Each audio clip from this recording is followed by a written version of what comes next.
బాలు వాళ్ళ అత్తగారింటి నుండి చాలా కోపంగా ఇంటికి వచ్చేస్తూ ఉంటాడు. అది చూసి ఇంట్లో ఉన్న వాళ్ళందరూ అయితే ఒక్కసారిగా షాక్ అయిపోతూ ఉంటారు. ఇంతలో అక్కడ ఉన్న ప్రభావతి మాత్రం వీడేంటి ఇలా బట్టలు విప్పుకొని మరి ఇంత కోపంగా వచ్చాడు? అసలు ఏదో జరిగింది అక్కడ అని చెప్పేసి అయితే అంటూ ఉంటుంది. ఆ మాటలు వినగానే అక్కడ ఉన్న బాలు అయితే ఏమీ మాట్లాడకుండా మౌనంగా చూస్తూ ఉండిపోతాడు.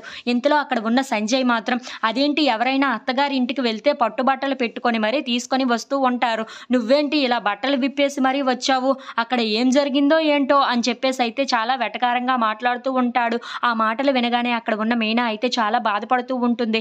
ఇంతలో అక్కడ ఉన్న బాలుకి మాత్రం చాలా కోపం వచ్చేసి, అవును మా అత్తగారింట్లో ఉన్నవాళ్ళు బోలెడన్ని సూట్లు, బూట్లు పెడతారు అని చెప్పి నేను ఇగో బట్టలు విప్పుకొని వెళ్ళాను. బాగానే బుద్ధి చెప్పించుకొని ఇక్కడికి వచ్చాను అని చెప్పేసి అయితే అంటూ ఉంటాడు. ఆ మాటలు వినగానే అక్కడ ఉన్న ప్రభావతి అయితే ఏంట్రా తిక్క తిక్కగా మాట్లాడుతున్నావు? అసలు అక్కడ ఏం జరిగిందో నాకు ఇప్పుడే తెలియాలి. ఏంటండి వీడు ఇలా మాట్లాడుతున్నాడు? ఏం జరిగిందో చెప్తేనే కదా అందరికీ తెలిసేది. ఇదిగో ఈ వీడు అది ఏదో దాస్తున్నారు. అది ఏంటో ఇప్పుడే ఇక్కడే అందరికీ తెలియాలి అని చెప్పేసి అయితే గట్టిగా అడుగుతూ ఉంటుంది. ఆ మాటలు వినగానే అక్కడ ఉన్న మీన మాత్రం ఏమీ మాట్లాడకుండా మౌనంగా అలా చూస్తూ ఉండిపోతుంది.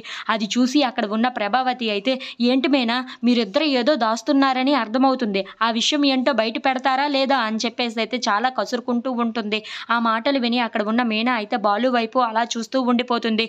ఇంతలో అక్కడ ఉన్న బాలు మాత్రం ఏంటి ఇప్పుడు అందరి ముందు ఈ విషయాలు చెప్పమంటారా నన్ను? నేను ఇప్పుడు చెప్పాను అంటే చెప్పలేను. అంత కోపంగా ఉన్నాను అని చెప్పేసి అయితే అంటూ ఉంటాడు. ఇంతలో అక్కడ ఉన్న ప్రభావతి మాత్రం లేదు మాకు ఇప్పుడు తెలియాల్సిందే మర్యాదగా చెప్పరా అని చెప్పి అంటుంది.